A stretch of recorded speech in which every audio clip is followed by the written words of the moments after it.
Hi, good evening viewers. I'm Andrew Gordon. Welcome to Fort Charles.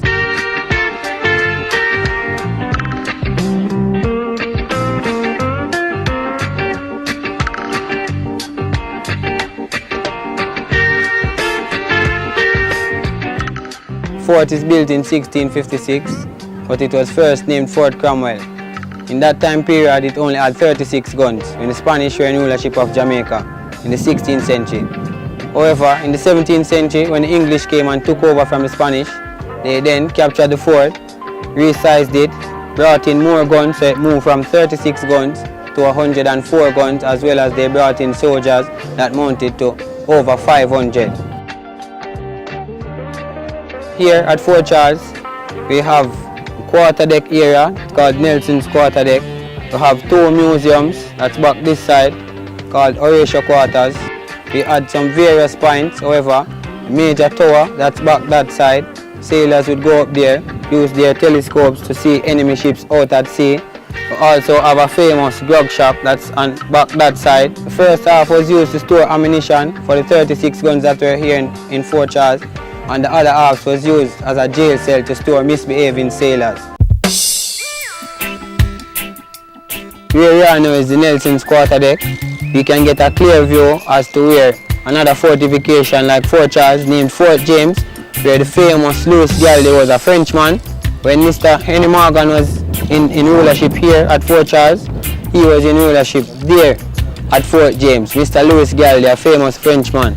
During the time of the 1692 earthquake, he was swallowed up by that earthquake and then spat out into the ocean on that side. However, he survived with just a few scars.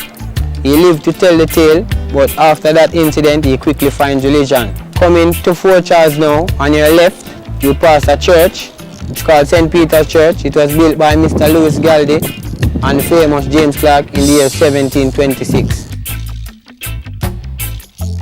What the sailors would do is look there, use their binoculars as well as telescopes to view enemy ships out at sea, that's on that side, as well as to get a view of the Kingston Harbour. So that was what it's used for in that time period. So here where we are now, you will see a tree, a big large tree. It's called a guango tree. This guango tree is over 250 years old. Yes, it was here during the time period of the earthquake of 1692, as well as when Mr. Horatio Nelson, who was in rulership here at Fort Charles, yes, in 1777, he was only 18 years of age. And the first museum here, this was his home in 1777, and the other museum that's here was his working office. So, however, now on this side we have a famous grog shop. It's called an Admiral's Grog Shop. Yes, on the grog shop you would see a plaque, a billboard. It's saying, "You who tread his footsteps, you who tread his footsteps, remember his glory." That's the motto of Mr. Horatio Nelson. Those were called wine desks and chairs. Those were used sitting on as well as for eating. Yes, but they were used to store wine as well, because the sailors in those days loved rum, and rum was used as water. Yes, like how we use water today in the 21st century.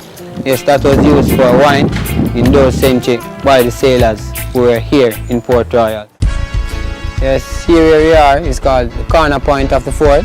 Yes, and we normally carry visitors this section to show them that Fort Charles was built in the shape of a ship, as you can see here. This where we are now is the bow section. Yes, it shapes as a bow, so it was built as a ship. Reason being for that is to trick enemy ships out at sea. So when ships were out at sea planning to loot here at Fort Charles, they would get an impression as if they were fighting or battling against a ship, when it's a well firmly built fort. It was just built in the shape of a ship to trick enemy ships out at sea. That's the trick of Fort Charles.